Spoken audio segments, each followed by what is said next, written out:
kita akan membahas dunia bisnis dalam pemasaran digital melalui media sosial. Nah, di sini saya sudah menyiapkan materinya. Ada 7 materi yang akan kita bahas pada video ini. Nah, yang pertama itu merupakan pengertian dari media sosial. Yang kedua itu pengertian dari pemasaran digital. Nah, yang ketiga kita akan belajar tentang jenis-jenis media sosial yang bisa digunakan dalam media pemasaran. Nah, yang keempat kita akan mempelajari tentang pengaruh media sosial terhadap pemasaran. Yang kelima itu kita akan belajar mekanisme pemasaran melalui media sosial. Dan yang keenam kita akan mempelajari hambatan dalam pemasaran dengan media sosial ini. Nah, yang terakhir itu kita akan mempelajari kelebihan dan kekurangan digital marketing ini. Oke, kita masuk ke yang pertama, materi yang pertama, yaitu apa media sosial. Nah, media sosial itu merupakan wadah pertemuan segala umat manusia secara global dengan tujuan berbeda yang di dalamnya memuat info dunia virtual. Nah, yang kedua, kita masuk ke pemasaran digital. Apa itu pengertian pemasaran digital?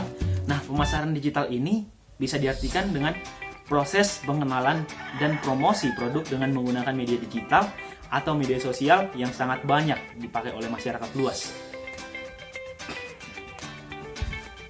Apa saja jenis-jenis media sosial yang umum digunakan ini? Beragam, misalnya Facebook, Twitter, Instagram, www, dan Blogspot. Nah, kita masuk ke strategi pemasaran digitalnya. Terdapat 2 strategi yang biasa ditemukan. Yang pertama itu strategi tarik, dan yang kedua itu strategi dorong. Nah, kedua ini memiliki kelebihan masing-masing dan kekurangan masing-masing. Nah, apa sih strategi tarik ini?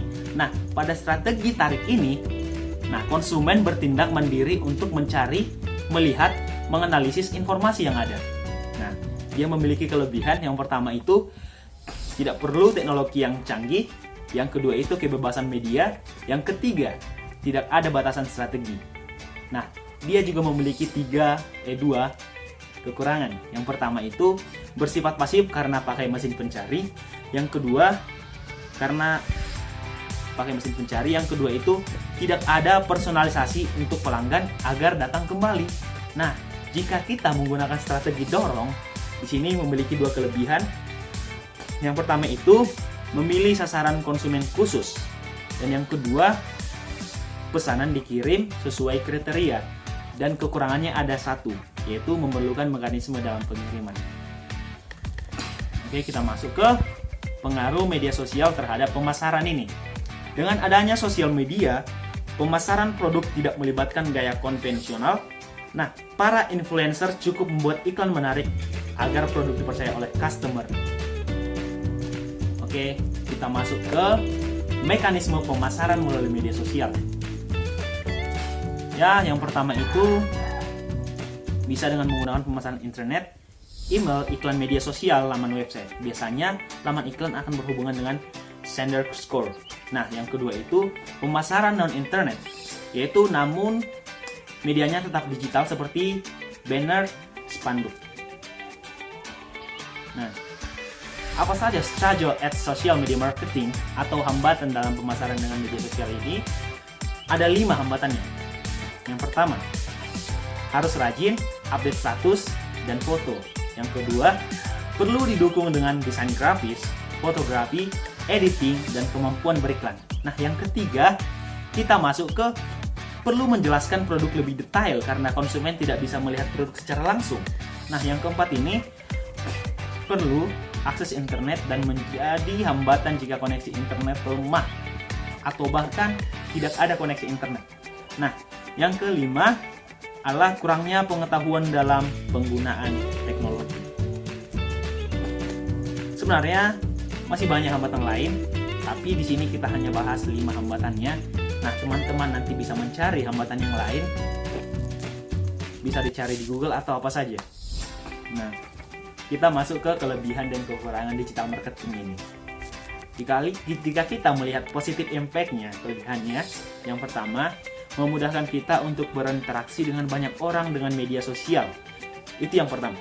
Yang kedua, membuat kita bisa memiliki banyak koneksi dan jaringan yang luas. Yang ketiga, jarak dan waktu bukan lagi masalah. Yang keempat, lebih mudah dalam mengekspresikan diri. Yang kelima, penyebaran informasi dapat berlangsung secara cepat. Dan yang keenam, biaya lebih murah bila dibandingkan dengan media lainnya. Tapi ada juga, kita bisa melihat negatif impact-nya.